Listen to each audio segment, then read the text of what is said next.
The waiting room. Good morning, everybody. Thanks for coming. Nice to see some familiar faces. Welcome to Building Member Loyalty, Strategies for Retention and Growth.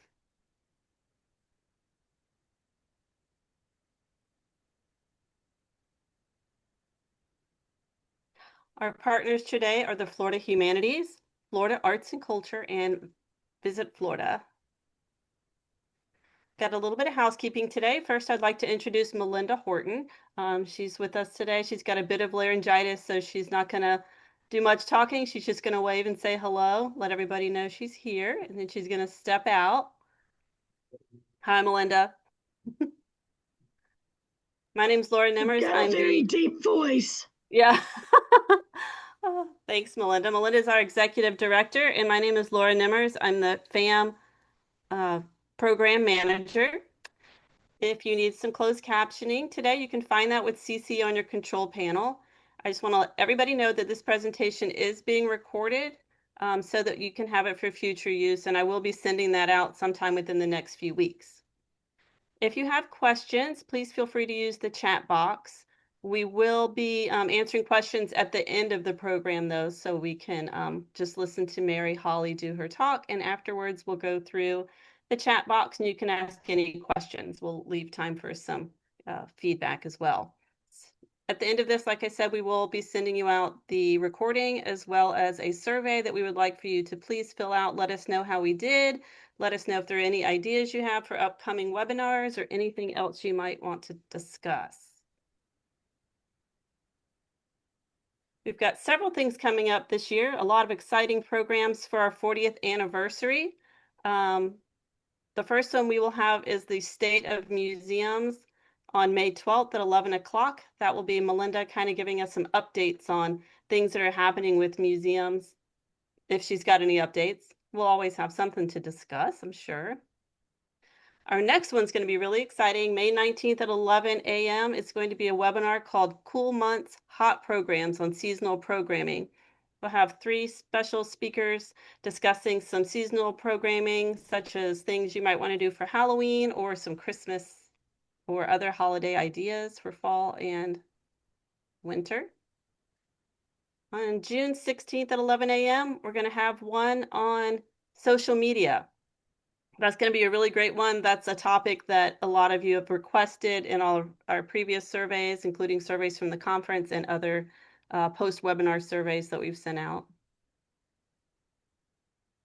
And on June 26th at 3 p.m., we're going to have our second Common Grounds meeting, which is an informal meeting where you meet and discuss whatever topic of the month it is. Just bring your coffee, kind of sit around, chat. There's no planned discussion. It's sort of just whatever the hot topics are. The June 26th one's going to be on fundraising, so this might appeal for a lot of you. So please sign up for that one as well. Today's speaker is Mary Holly Bryant. Mary Holly is the membership and annual fund manager at the Tallahassee Museum. She was born and raised in Tallahassee, and she developed a lifelong connection to museums from an early age. She earned her degree in communications marketing from Florida State University before spending 12 years in Atlanta working at a marketing firm specializing in direct mail and advertising for major clients, including AT&T. Mary Holly returned to Tallahassee to raise her 2 daughters and has been with the museum for over 2 years. In her role that was created specifically when she joined the organization, she leads efforts to grow membership, expand the annual fund, and manage sponsorships, bringing both strategic insight and a deep personal passion for the institution. Please welcome Mary Holly Bryant, our speaker for today.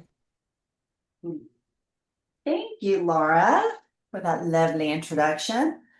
Hello, everyone. Thank you for joining me today. I'm really hoping this is going to turn into an interactive discussion after I kind of go over all of this, because I would love to hear what you guys are doing at your museum and just kind of swap some trade secrets, if you will. But today I'm just going to kind of hone in and focus on membership retention and building loyalty within our donor base. So again, thank you for joining us today. And I don't know I think my first slide, let's look. I think my first slide is about the Tallahassee Museum. So yes, let's talk about the museum. If you are not familiar with this museum, it's very unique. It's a nonprofit outdoor museum. We're on 52 acres of a natural habitat. We have everything from historic buildings all the way to tree-to tree adventures. And so it brings in a very large mix of people, right? So we've got children that love this place. We've got animals and everything else that they enjoy seeing. We also have, like I said, a lot of historic, and we have a large collections database here as well. So it brings in a whole range of age, if you will. But our mission is to inspire people to transform their lives, community, and the world through an enhanced understanding of the region's natural and cultural environments. Like I said, we have a strong membership community, a very loyal membership community, and we'll kind of talk about that in these next slides. But right now, we're averaging about 97% membership retention rate. And that has really dramatically increased over the past 2 or 3 years.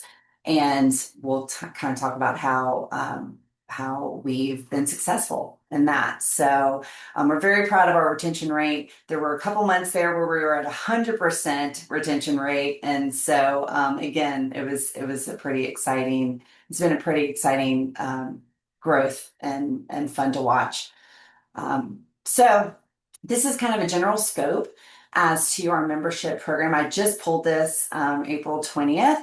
So you can kind of see the ebbs and flows as to, like, at one point in 98, we had 4,000 active members. And then the chart on the right, I like to point out. So we have friends and family, which is obviously our largest membership base.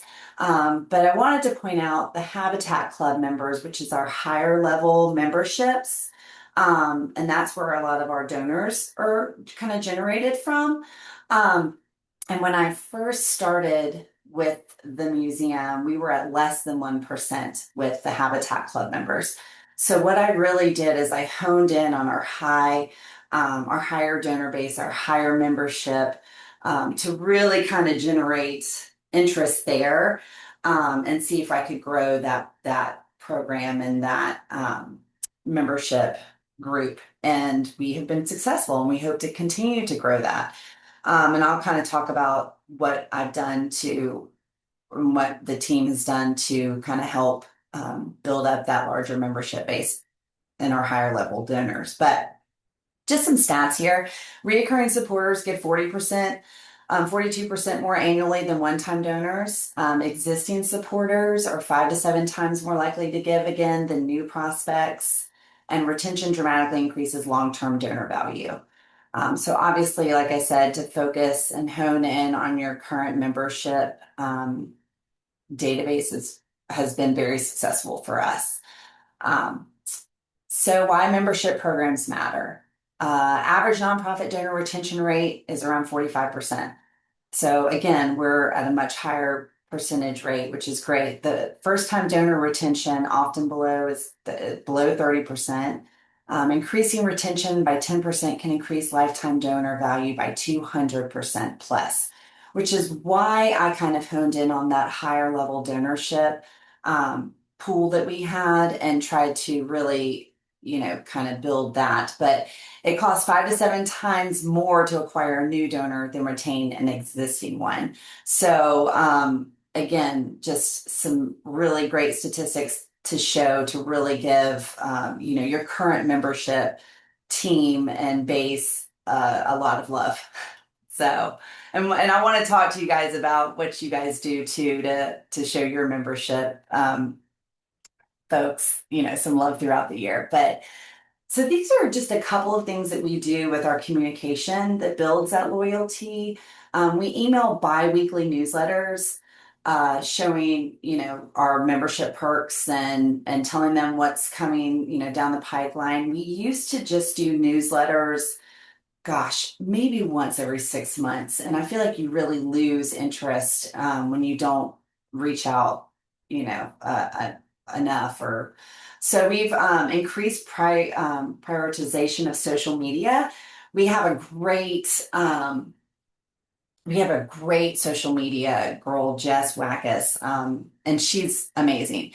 But she's really increased our social media, like 150% plus social media followership growth in under a year now, totaling 82,800 followers. This is huge because this was not a large, we didn't have to put a lot of money into that. This was something that we just hadn't been utilizing our Facebook, Instagram features.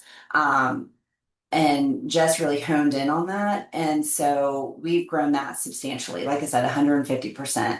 That's crazy. And that's just happened in the last year. This strategy supports online followers, can turn into real world members. So I'll just give one example. So we had Chip the armadillo, and we had a cute video of him kind of like on a wheel, and it's how he gets exercise, and it's a really great piece. But she put that on social media, and it went viral.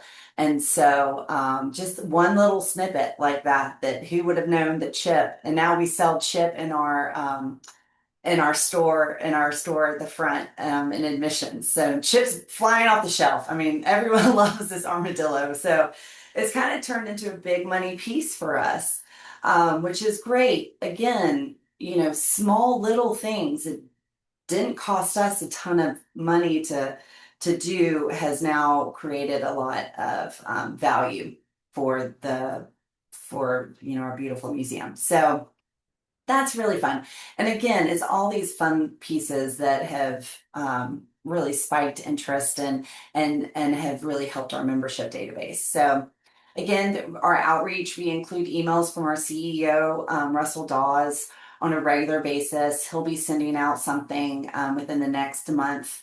And then opportunities with community sponsors. And I use Proctor Subaru.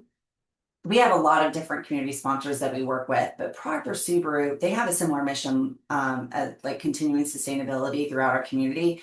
So they have the same mission as we do, and we have created a lovely partnership.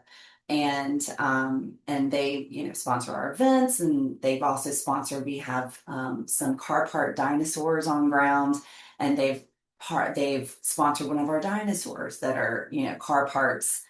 So we have found little niches of ways that I can kind of get our community involved. And I think that it brings the Parker Subaru group to the museum. They might not have known about us, and so they do a lot of marketing for us on their websites. And so it's just been a really wonderful community sponsor. And then, of course, members who attend events are 2 to 3 times more likely to renew.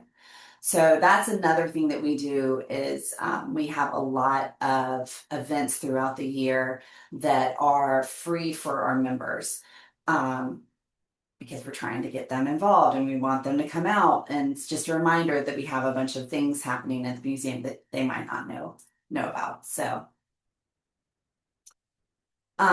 this is our benefits that we include. Again, it's free admission with membership, member only events. This Thursday, we're actually having our Habitat Club reception.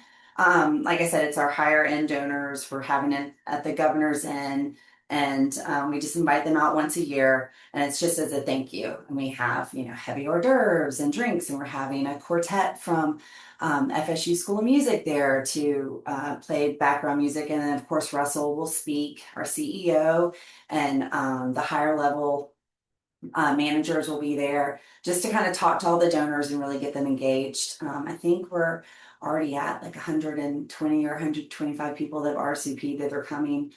We've been doing this annually for, 5 to 6 years, I believe, maybe a little bit longer, maybe not to this magnitude, but it seems to be a favorite for our higher end donors. I mean, they don't like to miss it. So that's been fun to do. And we've done little ice cream socials. And then, of course, we have special programs like free admission for the memberships, like I said, with different events that we do. We have jazz and blues and swamp stomps. So we invite a bunch of bands that come out and play, and those are always amazing. We also have Zubilee that Melinda chairs, and she does a fabulous job. And that's a 21 and up event. So that's really our only event that is just solely for adults. And it's a whole lot of fun. And then we have discounts. Like I said, to the tree to tree adventures on our property. We have discounts on our summer camps, our trail break cafe, birthday parties, our programs that we have a really wonderful program department. I mean, our director of programs, she's Allison Ashcroft. She's amazing. She's always doing something new and fresh. And so we're just very fortunate to have a great team here that comes up with fun ideas. And then obviously family friendly experiences programs offered throughout the year for members and children offering discounts. Again, as many discounts as we can possibly provide. People love a good deal, right? So we try to provide deals where we can. So loyal supporters can generate up to 80% of an organization's total revenue, which is kind of crazy. 80% is large. Now this slide, I'm hoping it's easy for you guys to follow, but I'm sure Laura can send this out to all of you, the entire presentation to all of you, so you don't have to write anything down because it's a lot. But this is when I came on board, we didn't really have a renewal structure, meaning it was kind of willy-nilly. We just had some part-time helpers here in the department, and so our renewals kind of fell through the wayside. So we've really focused on creating the most efficient way to touch our membership base, and make sure that these people are renewing, because majority of the time everyone wants to renew, right? I mean, it's something that people want to do. They just forget about it a lot of times. So each member, like, I'll just kind of go through these pretty shortly, but and you guys can read them too, but contact limits per member. So we do 5 total renewal contacts. I know that sounds like a lot, but I'll kind of tell you how we weed it out. So we're not contacting every single person, especially if they have renewed. We have processes to make sure that if they have renewed, they kind of drop off the list, right? So we do 2 renewal emails, and then we do 3 renewal letters. And again, I budget for these items well in advance. So this is a budgeted yearly expense for the membership department. But this approach provides reminders without overwhelming members. We've never had anyone reach out to say, hey guys, I'm getting too much information from y'all, like please, and that's never happened. So we think that we've kind of found the magic trick to reach out just enough. So the second thing we do is we do, like I said, the monthly renewal emails. And we do that the last Wednesday of every month. So members expiring in the current month and the members expiring in the next month. So we get a pretty, large sampling. And that's just an example, like last Wednesday in February equals sent to February and March expirations. It gives members advance notice on a consistent schedule. So again, you can kind of see the graph to the bottom right, and that's kind of showing the 5 touch points, if you will, and how we do that, throughout the quarter too. So it shows like the first month, the second month, and then quarterly. And to skip back over here, our first renewal letter, that's 2 weeks after the monthly renewal emails. So we don't we're hoping to get people with that email, right? So we don't have to pay money for those mailers that we send out. But again, it's budgeted. So we do have money in our budget to do it. But a lot of times they do fall off our list because we have captured them with their email. And that's always something we talk to our admission team about, is to really try to get everyone's email that comes through the door and for their membership. Like, it's vital that we have their email. So then again, for that is we generate a new renewal list, remove anyone who already renewed, and then mail letters to the remaining unpaid members to reduce duplicate outreach and postage cost. And then the fourth thing we do is the quarterly renewal letter. And then that's 1 month after each quarter ends. And so that's capturing everyone that we've tried to renew via email and then that first renewal letter. So that's kind of just recapturing everyone just to make sure, hey guys, we're still here. You haven't renewed yet. And so we do capture a lot of people in that quarterly renewal letter. So, and then that's where we send letters to unpaid memberships from that quarter. The 1 month delay prevents overlap with monthly follow-up letters and spaces communications appropriately. Again, we had to come up with this. I had to kind of do a couple things that didn't work at first, right? And so this structure has really proven its value, especially with our retention rate increasing throughout the years. So this has kind of been, like I said, our sweet spot.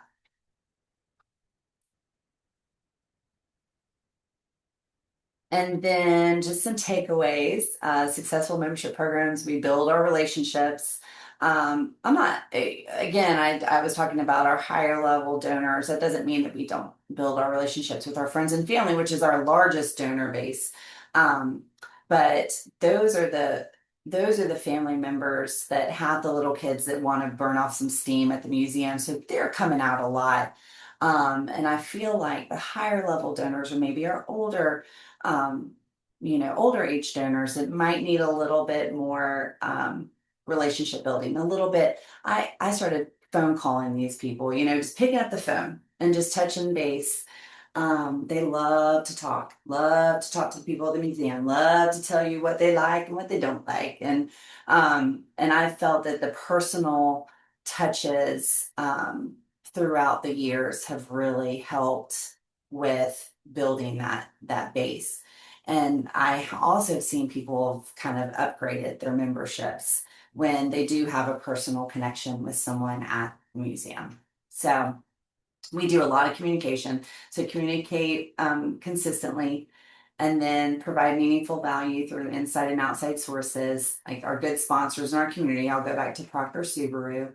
Um, they've been a wonderful sponsor for us. And then the biggest thing for me is this fourth piece, and that's to create the organized systems in your organization to really pull the numbers and see what has worked, what your memberships look like from year to year to year, where you can improve, where you need to, what you need to focus on. Some people really like, ice cream socials, and then other people like the free concerts or whatever you can do to provide value within your organization has, and then also some good structure within that organization too. Doesn't hurt. But again, the personal thank you messages can increase donor retention by up to 20%. And we really try to do that here. So, and I have a really wonderful membership assistant, Rebecca Martin, who helps too. So she's amazing, and she loves to talk to the members too. So get someone who's outgoing, who loves to talk on the phone, and I really think that helps with keeping your members and also building your membership base. So now I just want to open it up. I want to hear what you guys are doing in your organizations. Any questions or ideas? Anything.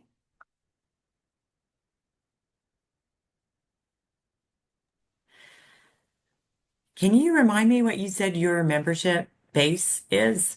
Sure. How many members you Sure. have? Yeah, so right now, it's grown a little bit since even I pulled it, but I pulled it for April 20th.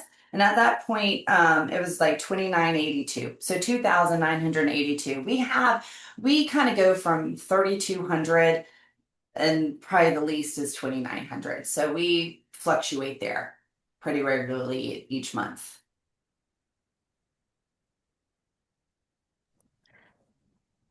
Sorry, I'm an adult when asking questions, but and then so to support these initiatives that you've been talking about, I'm sure you pull in from other departments too, but your department, I'm just like to serve that many members consistently.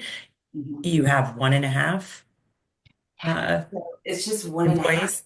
Yeah. Yeah. So in our membership department, and again, it's crazy to even think about, but before I even started, they didn't have any full-time person facilitating membership. So it's myself, I'm again full-time, and then Rebecca Martin's my assistant, and she works about 20 hours a week. So and she's on the phone constantly talking to members. And then, of course, we have our admission team, right? So we have admissions that are here from 9 to 5 every day. They're the ones that are welcoming the visitors. And so, they can sign up for memberships up at the front too. So they're kind of giving them some information, but they're not giving them the whole, kit and caboodle up there because they have lines out the door and trying to get people in. But in our department, it's just 1.5.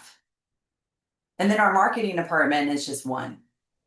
And then we have a part-time uh, person, or not person, but I guess a group that helps us too with some of the social media. So it's kind of small. Most of us are. Yeah, I know. You guys know.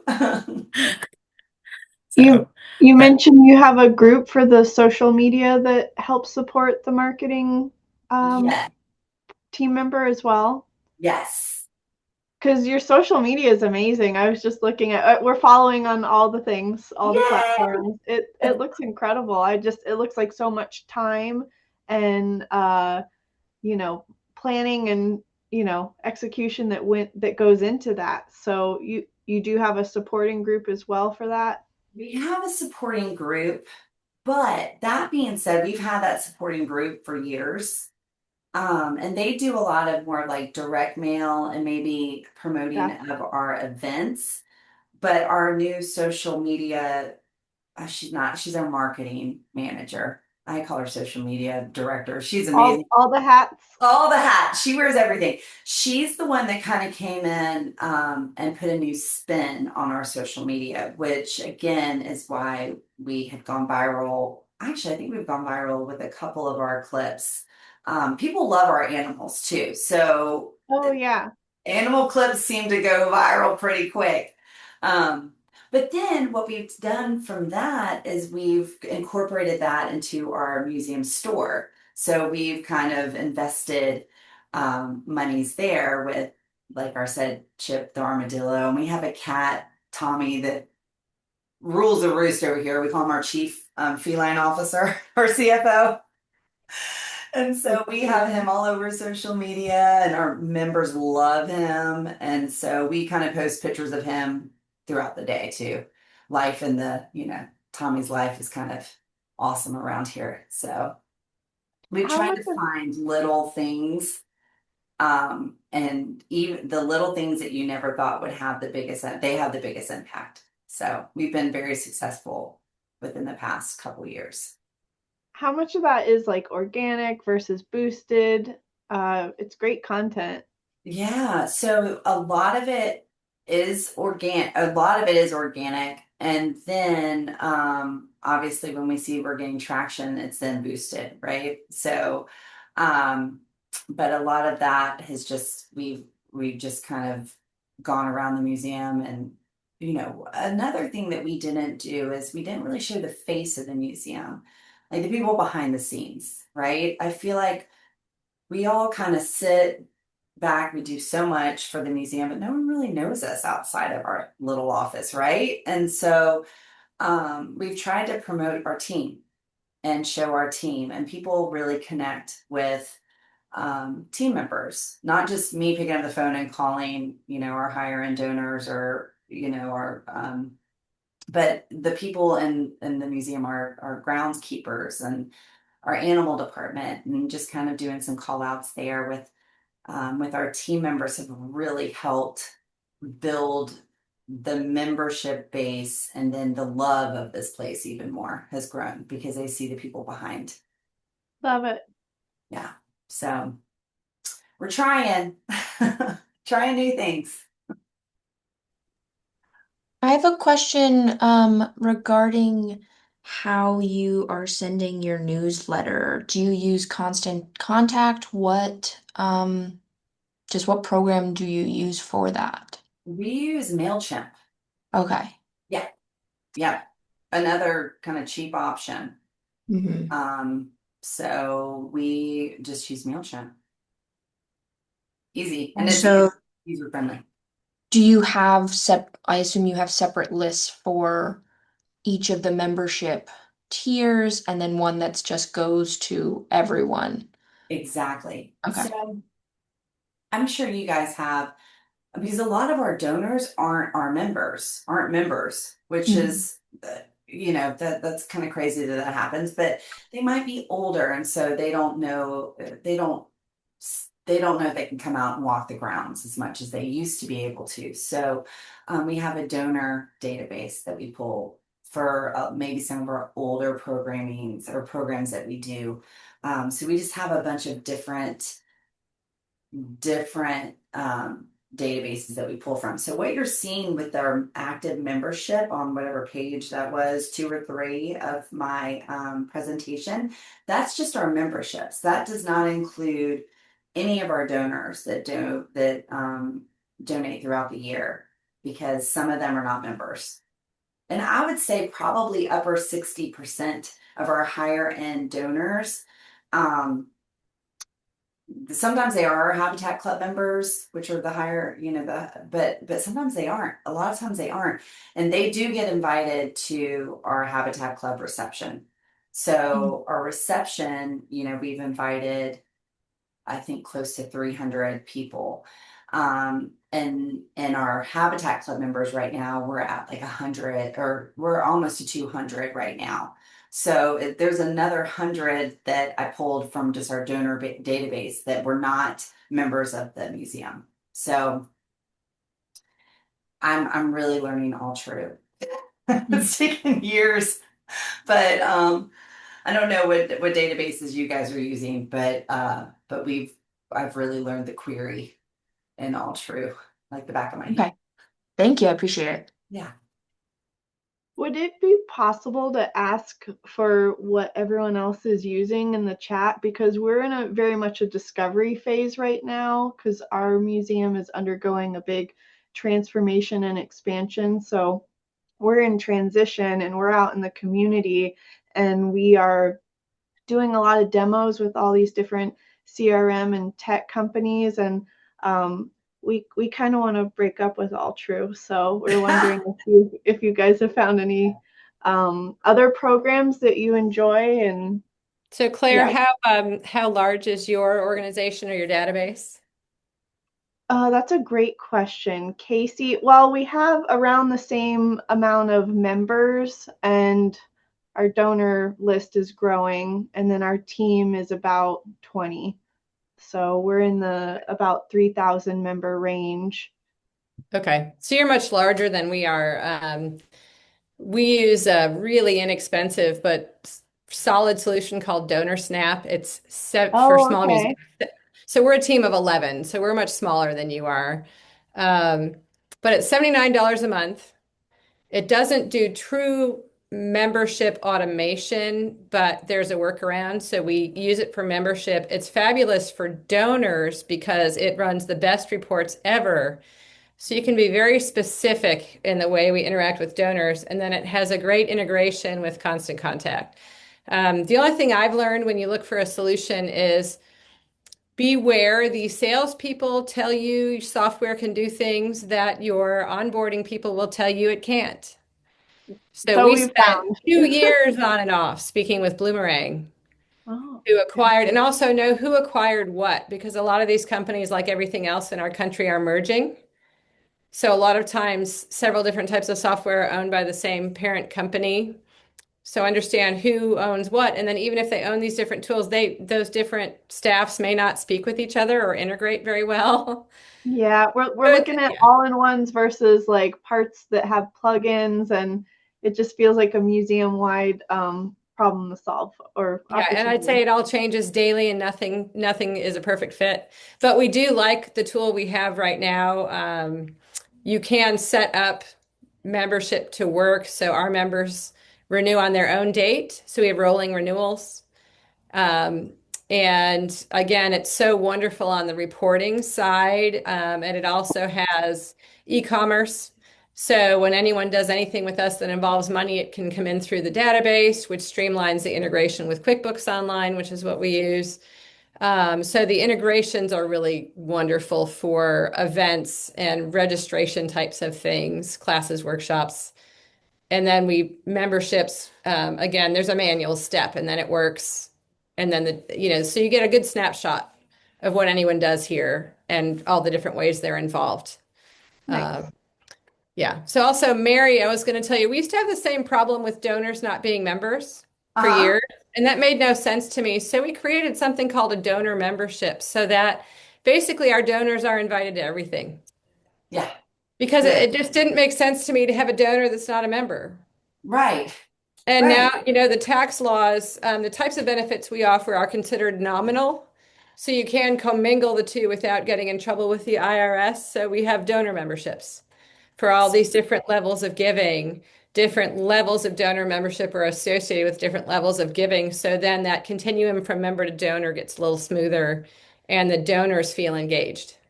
Oh, I love that. Mhm. Thank you. I love that idea. Yeah, absolutely. We've had a couple responses in the chat too. The Appleton Museum used Constant Contact. She said she's not sure with the logistics, but that it's what we're using and we have been for several years.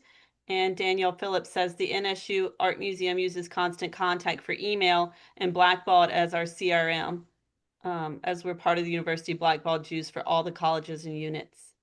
And then we have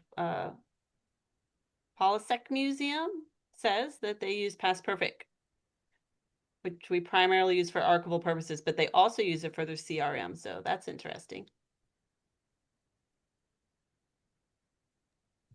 So I don't know, it's a pretty broad question, but because you have such a wonderful museum that is outside and you can involve a lot of children and kids, and you were saying animals are very popular on social media, as an art museum, it's a little bit more difficult to like engage with the children as much for membership. Because, art is a little bit more of a niche thing. So I didn't know if you had any ideas or recommendations on how to kind of build that um, branch to like children and getting them more engaged, because we don't necessarily have that like outside aspect that is more enticing to young children. Um, or any animals, because unfortunately animals are not allowed in our museum. So I didn't know if you had any recommendations on that. Um, you know, so we're so fortunate because we do have so many different programs here at the museum. I mean, we have a preschool on grounds too. So, Okay. yeah, so we have a lot of children engagement.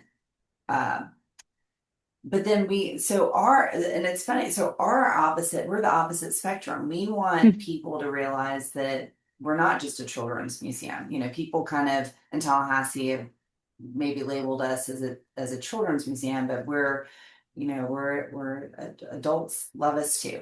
There's a lot of things to do here, and so that's like about our collections and we have a lot of art history that we bring in because our collections director is an art history major. So we're trying to promote that. I will say we actually have something coming up, and I don't know too much about it, but it looks so cool. I need to ask our program manager about it. But we have an artist that's coming in, and he paints. And I might be saying this wrong, so I've got to go back and look. But I believe he paints like children's shoes, like older. If you have old tennis shoes that you want painted or something, and Oh, he nice. he does. So that's how we're trying to incorporate the kids into the art world here on grounds. So we're trying to look for different unique things that could bring more children out in regards to that. So that's a separate program that we're doing, that we're offering for members and non-members. Okay, amazing. Yes, Yeah. thank you so much. I appreciate it.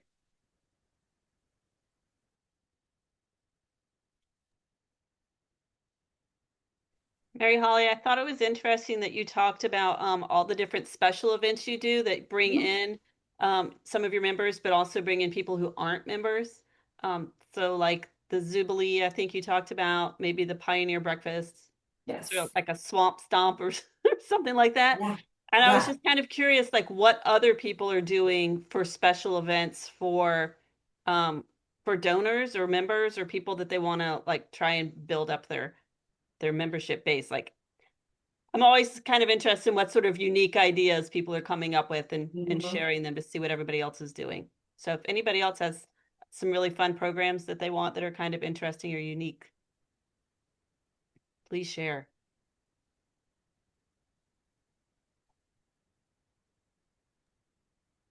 Or You're Mary talking, Holly. Oh, oh, so sorry. sorry, Claire. I all the buttons. There's the other one. You were talking about member specific programs or just special events? Just special events too. I mean, Mary Holly, kind of part of the whole point of your thing is to draw people in to try and build your membership, correct? During our we're closed for daily admissions at the Brown, so we are fortunate that we have a planetarium. So we're really trying to activate our planetarium, and we're trying to make those programs actually free for members as a member benefit. But Mary, it sounded like there are some free member programs and opportunities that your team offers as well. That seems like a great incentive to become a member. Yes. So that's one of the things. I'll tell you how we get, again, minimal cost because, we're nonprofit. So as, I'm sure a lot of you are. So we, we have bands that come out and they obviously are excited to come out and play at the museum, but we don't pay the bands. We just give them a membership. So we might give them a friends and family membership to come out and Nice. play at the museum. So they're doing that, and they're reaping the benefit of becoming a museum member, and we're reaping the benefit of having them come out, and we offer that as a free incentive for members. Non-members can come and watch them too. They just have to pay the admission, cost or the cost of the ticket that day. So it is for non-members, but we try to offer a lot of incentives for our memberships and our members because we want to make them feel special, right? Like, and so we try to do a bunch of events throughout the year that, if it's not a free event for them, at least it's discounted in some way. So we have outside music that we offer. This is actually a really cool thing that we're starting to do. We're doing this week. We're partnering with another partnership with Shakespeare, um, Southern Shakespeare in town, and they're doing Midsummer's Night's Dream in our museum. And so we're going in together. They're doing all the marketing on their side, and then we're splitting the profit. Half of the ticket sales for them to be able to use the museum, and it's sold out. I think that we had to open up 2 additional nights because it's sold out, and we didn't know what the if we would generate interest, and it's generated so much interest that now we're like, oh my gosh, we're going to need to do this on an annual basis. So really it's just trial by error when you hear something cool, and think maybe we can partner and how it can benefit both of us. I say go for it, try it. If minimal cost, again, I know, we're trying to do things that aren't too expensive, but giving out a free membership to go back to our bands that come on grounds is easy for us to do, but it also creates a unique experience for our members. So it's kind of a win-win for both, the way we look at it. Yeah, NSU Art Museum, our biggest membership draw is in terms of free events, because we have new exhibitions that come in and out throughout the year. We have member preview receptions.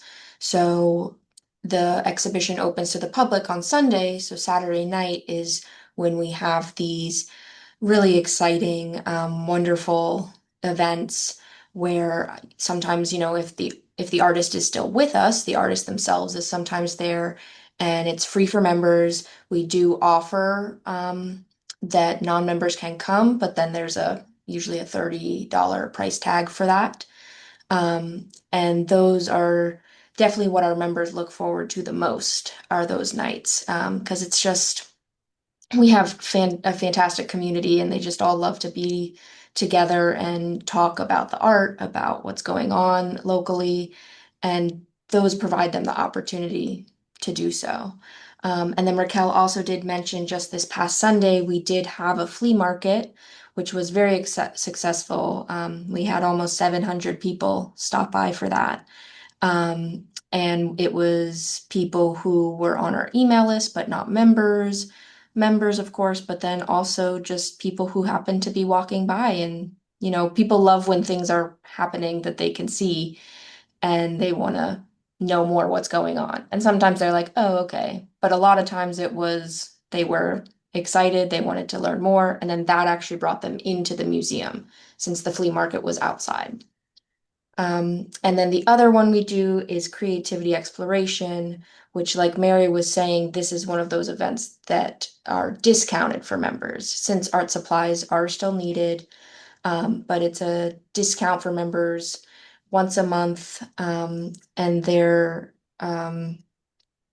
just an hour and a half art class led by someone who's a fantastic teacher and really focuses on the mindfulness aspect of art.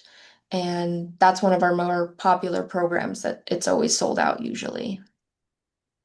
And it's 25 for non-members, 15 for members. I love that. I really Hello? like your idea about the discounted when you're tabling out in the community to offer like almost like a promo.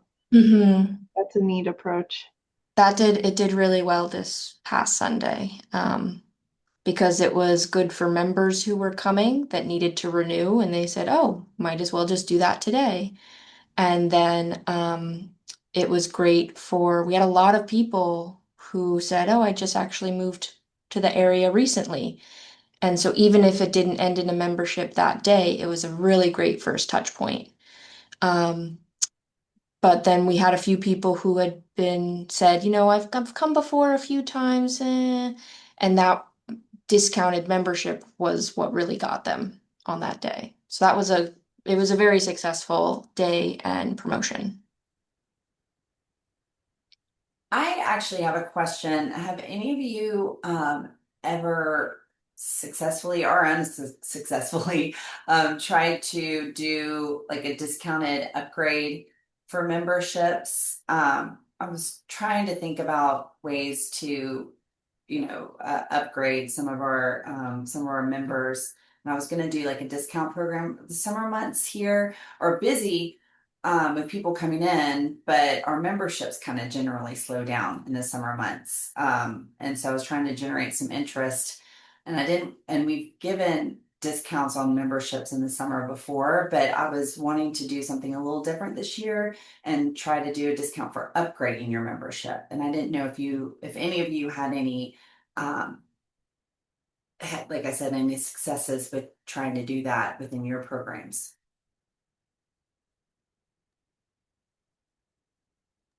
That's a great idea. Thanks. So this is Melissa with the Department of State. I oversee our citizen support organization. So I'm like completely different from everybody here. I'm listening in and getting lots of really great information. And I hope that one thing that one of our museums did might be helpful with what you're saying.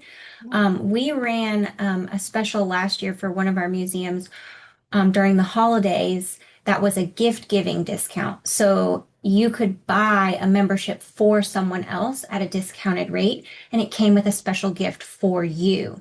So you got a gift for free when you paid for their membership, and it was at a holiday, special rate. What was the gift? Just curious. So we were really lucky in that one of the museums is a historic museum that had a tree fall. And we have a design and fabrication team. I know you guys don't have that. But we had our design and fab team make ornaments out of the fallen tree. And Oh, so it was literally a piece of history that people got to keep as a thank you for buying a membership for their selves or their friends or their that's family at that cool. discounted rate. Yeah, I don't know if that'd be, possible for other people, but um, very uniquely, like you guys said, everybody's got these little niches that is where, we have to capitalize on because it's not a one size fits all. But we did have a lot of success in that. And like you were saying, Mary, though, it was only the highest level membership that came with that free gift because it is so unique and it's limited and we can't produce anymore. So it was an incentive to get the higher level. I like that. Thank you. That's a Sorry. great. Oh, sorry. I just wanted, when you say higher level, like the gift to purchaser and the discount membership, that was only available if you purchased the highest level or if they had the highest level? Yeah, if they purchased Oh, the okay. sustaining membership, which is normally $100, it was 75 that night Okay. at that event, and then they got an ornament with that. Okay. Cool. To answer your question, Mary, last summer we did, so NSU Art Museum is part of NARM, which I assume most people here are familiar with. And so what we did pre-summer, since we do have so many snowbirds, we did a discounted museum enthusiast membership, which gets you that NARM access. So it wasn't exactly like an upgrade, but I mean, that's a good idea where it could be for a limited time for June only, upgrade from individual up to museum enthusiast to get the NARM benefits and utilize that when you're traveling this summer. That kind of thing.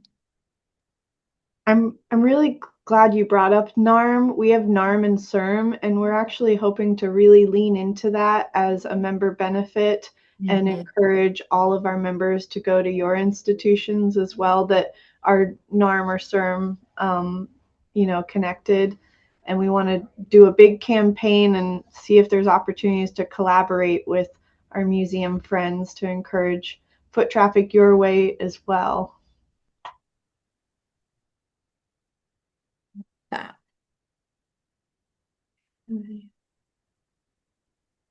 Yeah, NARM is one of our bigger benefits that we really try to explain to people because they don't necessarily understand it or even know how to utilize it. We have people who renew their museum enthusiast level membership and then they've already had that membership for a year or multiple. And when we're going over the NARM benefits, it's their first time hearing about it. So it's really something to push. Has anyone seen that done successfully? Like the NARM and CERM kind of explanation for those that have it? I'm just curious because we want to work towards that ourselves. I think we have a lot of success when we're trying to sell it. Um, when we the question I usually ask is, do you travel a lot for work? That tends to be the most successful because that or the snowbirds, those are the two main biggest museum enthusiast and NARM users. Um, so when I start the conversation with that question or lead with it at some point early on, that tends to be really helpful for NARM because a lot of times someone will say, "Oh yeah, I travel back and forth between here and Baltimore a lot, or here in Atlanta, here in Chicago." And we're then able to, right there at admissions, we have the NARM website bookmarked. You pull it up, you put in Chicago, and then you say, well, next time you're there, if you get this membership, you could be visiting these 10 museums if they interest you. And I think that really helps them visualize it and understand it a lot when you're able to pull up exact examples for places they frequent frequently visit. Good idea.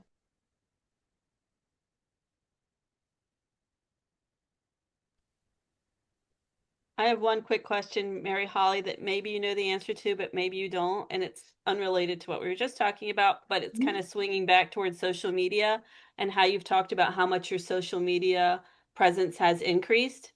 Is there a way to track and get some stats on how much your social media has increased and how that has influenced your memberships?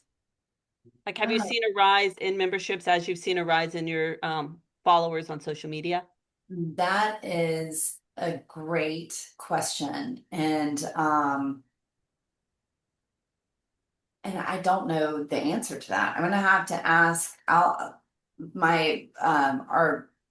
Jess Wackus, our marketing manager, will be coming into the office tomorrow. I Yeah. need to talk to her about that Be and kind of interesting to see see if how that there's data gets captured or if it's possible. So I used to do social media for my previous job as well, and we were also membership based. If you are a business account, I know month by month you get all the analytics and you can see, like what was the best post that you made, what has the most interactions, how many followers you've gained. So if you want to, kind of compare that data to what you have with your memberships, I know that maybe that could be a little helpful. yeah, that would be great.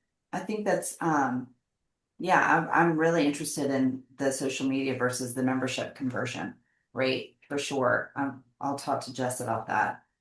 We're currently also strengthening our data collection on that as well because they want to see more ROI and kind of like how have we converted this engagement into membership. And I haven't found an exact, connect the dot line, but we can at least look at those numbers and draw insights from them. And if anyone finds more direct dotted line approaches, we're trying to solve that as well. Love We've that. been using bit.ly links and short links, to, more data capture, but yeah, there's a lot of opportunity there. Love that. It sounds tedious, but I suppose if you had an intern or somebody who's volunteering, they could maybe take a look at your new membership names and just see if any of them Oh, are and recently added on social media. But it's like, did Sharon also like that post? Did she interact? Is she yeah, one of those hearts? yeah, yeah, that's a lot. A lot. Well, it is 12:03. If anybody has other questions and wants to stick around, we can talk a little bit longer, or if you're ready to go, this could be a good segue for our June program, which is going to be on social media with Kevin McNulty. So if you're interested in learning a little bit more about social media, maybe increasing your presence, he'd be a great person to talk to. And he'll be here. So just register for the webinar in June.